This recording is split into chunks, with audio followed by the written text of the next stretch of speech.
दोस्तों नमस्कार, मैं कृष्ण मोहन पुनः एक नए अध्याय को लेकर आया हूं। इस अध्याय में हम जानेंगे ग्राम पंचायत के विषय में।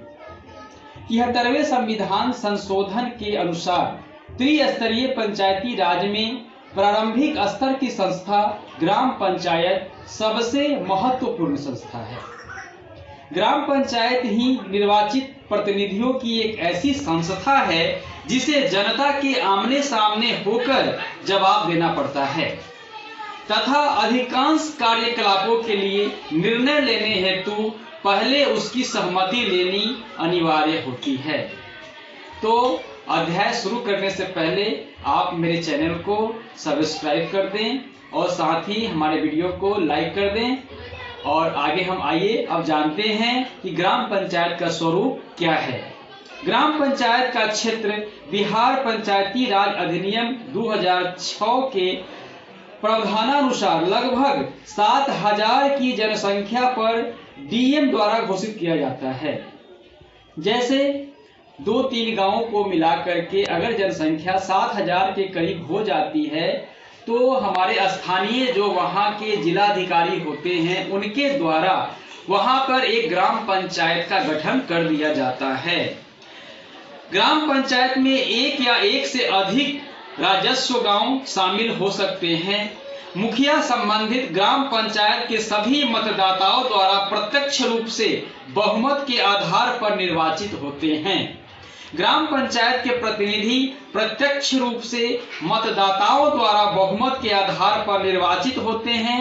लगभग 500 की आबादी पर एक प्रादेशिक निर्वाचन वार्ड का गठन होता है जिसे हम वार्ड कहते हैं। प्रत्येक वार्ड से एक ग्राम पंचायत सदस्य निर्वाचित होता है। सभी वार्ड सदस्य अपने बीच से ही एक उप मुखिया का बहुमत से चुनाव करते हैं। इस मतदान में मुखिया भी भाग लेते हैं।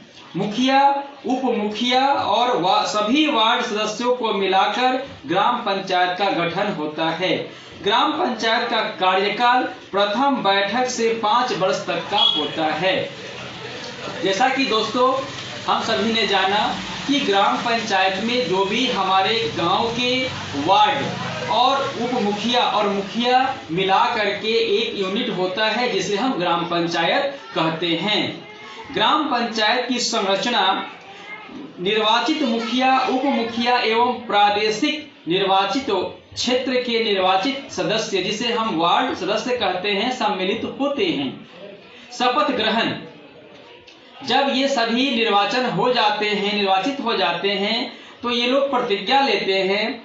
निर्वाचन में विजयी होने के उपरांत उप मुखिया एवं प्रादेशिक निर्वाचन क्षेत्र के सदस्य वार्ड सदस्य को शपथ ग्रहण या प्रतिज्ञा लेना अनिवार्य होता है। स्थान का आरक्षण, प्रत्येक ग्राम पंचायत में ग्राम पंचायत के सदस्यों वार्ड सदस्य के कुल स्थानों का 50% स्थान अनुसूचित जाति, अनुसूचित जनजाति एवं पिछड़े वर्ग के लिए आरक्षित किए जाते हैं। अनुसूचित जातियों एवं अनुसूचित जनजातियों का आरक्षण पंचायत में उसकी जनसंख्या के अनुपात में होता है। पिछड़े वर्ग का आरक्षण अनुसूचित जातियों, अनुसूचित जनजातियों के लिए स्थानों के आरक्षण के पश्चात 20% होता है। आरक्षित एवं अनारक्षित श्रेणी में 50% स्थान महिलाओं के लिए आरक्षित होता है। आरक्षण का यही नियम मुखिया पद के होने वाले आरक्षण पर भी लागू होता है। ग्राम पंचायत की जो अवधि है जैसा कि पहले ही बताया जा चुका है, धारा 14 में है, सभी ग्राम पंचायत अपनी बैठक की तिथि से 5 वर्षों की अवधि के लिए मान्य होते हैं, उससे अधिक अवधि के लिए नहीं। 5 वर्ष के अंदर में ही चुनाव करा लिए जाने चाहिए जब तक कि उनका समय और कार्यकाल पूरा नहीं हो जाता है, उसके पहले ही चुनाव आवश्यक है। मुखिया और उप मुखिया का पदावधि कितने दिनों का होता है? तो ग्राम पंचायत सदस्य के रूप में शपथ ग्रहण प्रतिज्ञा लेने की तिथि से यानी 5 वर्ष पूरा होते ही उनकी पद का जो अवधि है वो समाप्त हो जाती है। मुखिया वार्ड सदस्य का पद रिक्त होने पर निर्वाचन कैसे होता है? मुखिया वार्ड सदस्य के मृत्यु, त्याग पत्र अयोग्यता, पदच्युति अथवा अन्य कारणों से मुखिया का पद रिक्त हो जाने पर यथाशीघ्र उस स्थान पर राज्य निर्वाचन आयोग द्वारा निर्वाचन कराना अनिवार्य होता है। मुखिया एवं उप मुखिया दोनों का स्थान रिक्त हो जाने पर कार्यपालक पदाधिकारी 15 दिनों के अंदर पंचायत सदस्यों की बैठक बुलाकर उप मुखिया का चुनाव कराएगा, जिसके लिए सदस्यों को कम से कम 7 दिन पहले सूचना दी जाती है। ऐसी बैठक की अध्यक्षता कार्यपालक पदाधिकारी द्वारा किया जाएगा, परंतु कार्यपालक पदाधिकारी को उस चुनाव में मत देने का अधिकार नहीं होता है। ग्राम पंचायत की जो बैठक है वो धारा 20 में है, निहित है। ग्राम पंचायत की बैठक 2 माह में कम से कम एक बार हर ग्राम पंचायत के कार्यालय में आयोजित किया जाता है।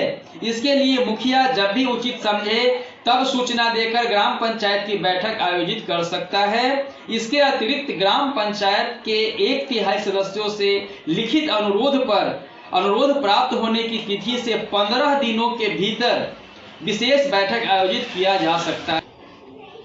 ग्राम पंचायत की सामान्य और विशेष बैठक आयोजन की नोटिस में बैठक का स्थान, तिथि तथा समय, बैठक का एजेंडा स्पष्ट रूप से लिखा जाना होना चाहिए। ग्राम पंचायत की बैठक के लिए कार्यवाही एजेंडा जो होता है वह मुखिया उप मुखिया की सहमति से पंचायत सचिव के द्वारा बनाई जाती है। हर बैठक की कार्रवाई के विवरण को उसके लिए उपलब्ध रजिस्टर में अंकित किया जाना चाहिए और बैठक में भाग लेने वाले का हस्ताक्षर होना अनिवार्य है। यह आम जनता के निरीक्षण के लिए उपलब्ध रहनी चाहिए। समान बैठक की सूचना बैठक के 7 दिन पूर्व तथा विशेष बैठक की सूचना 3 दिन पूर्व देना अनिवार्य होता है। ग्राम पंचायत की बैठक की अध्यक्षता करने का दायित्व तो मुखिया का है। मुखिया की अनुपस्थिति में बैठक की अध्यक्षता उप मुखिया द्वारा किया जाता है। अब आता है कोरम यानी गणपूर्ति। यह धारा 21 में उल्लिखित है। कोरम गणपूर्ति कैसे होता है वह हम जानेंगे। ग्राम पंचायत की बैठक में कोरम यानी गणपूर्ति हेतु कम से कम कुल सदस्यों की संख्या के आधे सदस्यों की उपस्थिति होना अनिवार्य है। यानी अगर 20 सदस्य टोटल हैं तो कम से कम 10 लोग उसमें चाहिए। बगैर कोरम के ग्राम पंचायत के बैठक का लिया गया निर्णय मान्य नहीं होता है। कोरम की ओर ध्यान दिलाए जाने की स्थिति में 1 घंटा तक प्रतीक्षा करने के उपरांत अगर बैठक स्थगित की जाती है तो अगली बैठक पुनः लिखित सूचना द्वारा दी जाएगी। स्थगित बैठक की अगली बैठक में कुल सदस्य की संख्या की आधी गणपूर्ति आवश्यक होगी। ग्राम पंचायत की बैठक चाहे वो सामान्य हो या विशेष या बजट पास कराना हो, अन्य कोई प्रस्ताव पारित करना हो, तो उक्त बैठक में सभी में कोरम कुल सदस्य संख्या का 50% होना अनिवार्य होता है। यानी कुल मिलाकर देखा जाए तो ग्राम पंचायत की जो जितने भी सदस्य होते हैं उसमें कोरम गणपूर्ति के लिए आधा सदस्यों की जो उपस्थिति है वो हर हाल में अनिवार्य होती है। अब जानना चाहेंगे हम लोग कि ग्राम पंचायत का जो कार्य है वो धारा 22 में उल्लेखित है। इसके विषय में हम लोग चर्चा करेंगे। ग्राम पंचायतों का मुख्य कार्य ग्रामीण विकास में सहयोग करना तथा ग्राम पंचायत स्तर पर ग्राम सभा में निर्णय की प्रक्रिया में आम आदमी को जोड़ना है। बिहार पंचायती राज अधिनियम 2006 के अनुसार ग्राम पंचायतों को निम्न कार्य आवंटित किए गए हैं। अब हम यहाँ कार्यों को जरा देखेंगे कि ग्राम पंचायत में कौन कौन से कार्य कराए जाते हैं। इसमें हम जो ग्राम पंचायत के कार्य है उसको देख रहे हैं। पहला है संसाधनों के प्रबंधन व उत्पादन संबंधी कार्य। दूसरा होता है ग्रामीण व्यवस्था व निर्माण संबंधी कार्य। तीसरा होता है मानवीय क्षमता वृद्धि संबंधी कार्य। तीनों को हम लोग अलग अलग पृथक पृथक जानेंगे। सबसे पहला संसाधनों के प्रबंधन व उत्पादन संबंधी कार्य ग्राम पंचायत के क्या होते हैं उस पर हम चर्चा करेंगे। पहला है इसमें कृषि तथा कृषि विस्तार कार्य। जैसा कि दोस्तों हम जानते हैं कि हमारा भारत जो है कृषि प्रधान देश है, तो सबसे पहला स्थान दिया गया है इसमें कृषि और कृषि के विस्तार के जो कृषि कैसे विस्तारित किया जाए उस पर चर्चा होती है, उसका क्रियान्वयन इसमें होता है।